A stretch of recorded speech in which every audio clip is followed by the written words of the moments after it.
आप देख रहे हैं न्यूज़ 9 भारत, रखिए आपको सबसे आगे।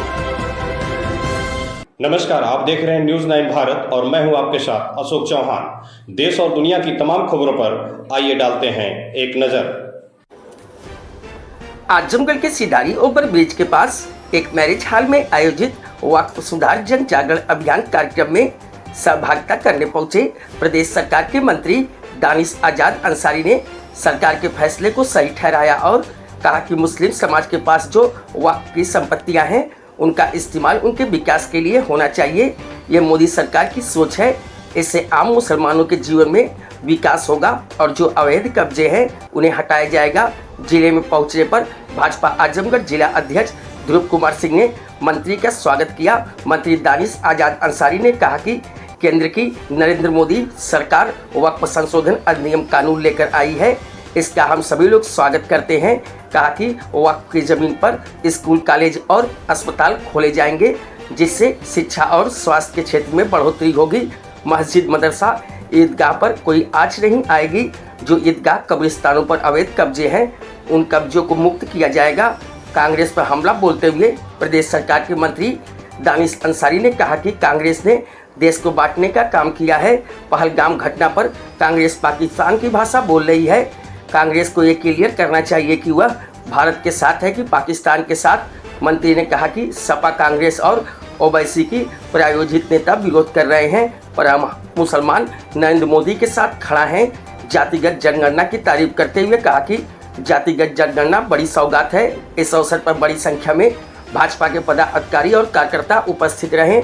न्यूज़ 9 भारत के लिए अमित खरवार की रिपोर्ट। आजमगढ़ में है और केंद्र की हमारी मोदी सरकार ने जो वक्फ संशोधन अधिनियम लेकर आई है, इसका पूरे देश भर में लोग, आम मुसलमान इसका स्वागत कर रहे हैं। आज ऐसे एक प्रोग्राम में यहाँ पे आम मुसलमानों ने मुझे बुलाया है। हम जनपद आजमगढ़ में मेरे साथ जिला अध्यक्ष ध्रुव सिंह जी हैं और हम सब जो हमारा मुस्लिम समाज है, मुस्लिम समाज के पास जो वक्फ की संपत्तियां हैं, इसका इस्तेमाल मुस्लिम समाज के वेलफेयर के लिए होना चाहिए, उनके विकास के लिए होना चाहिए। ये हमारी मोदी सरकार की हमेशा सोच रही है और ये वक्फ संशोधन अधिनियम उसी सोच का नतीजा है।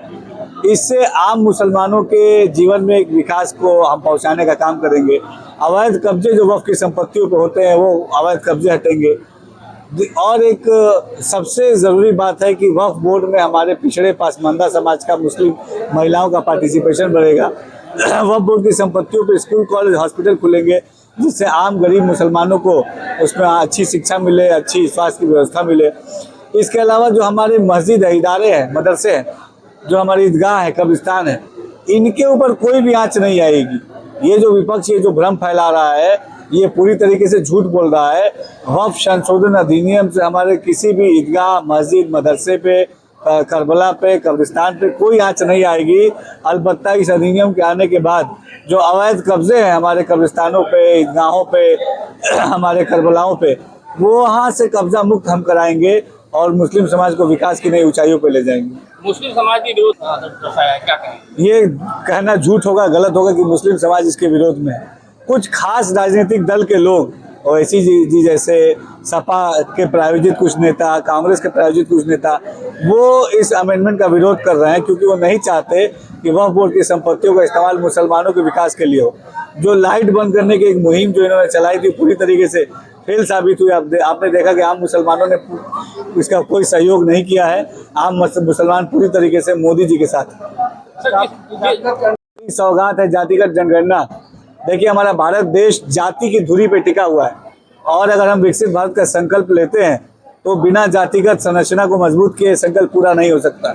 जातिगत जनगणना से न केवल पासमानदा समाज के सामाजिक, आर्थिक और विभिन्न शैक्षणिक स्थिति की चीज़ें स्पष्ट होंगी, आंकड़े सामने आएंगे, बल्कि उनके आंकड़ों के सामने आने के बाद उनके लिए ठोस नीति और नियम भी हम बना पाएंगे जिससे पासमानदा समाज का उत्थान सुनिश्चित होगा।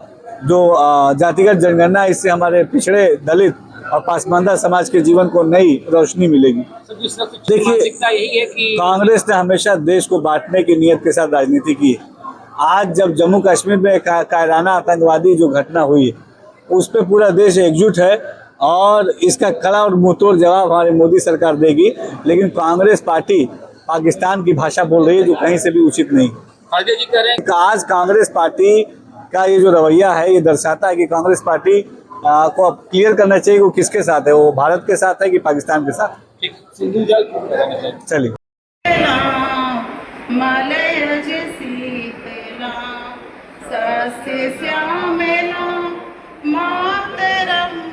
वंदे मातरम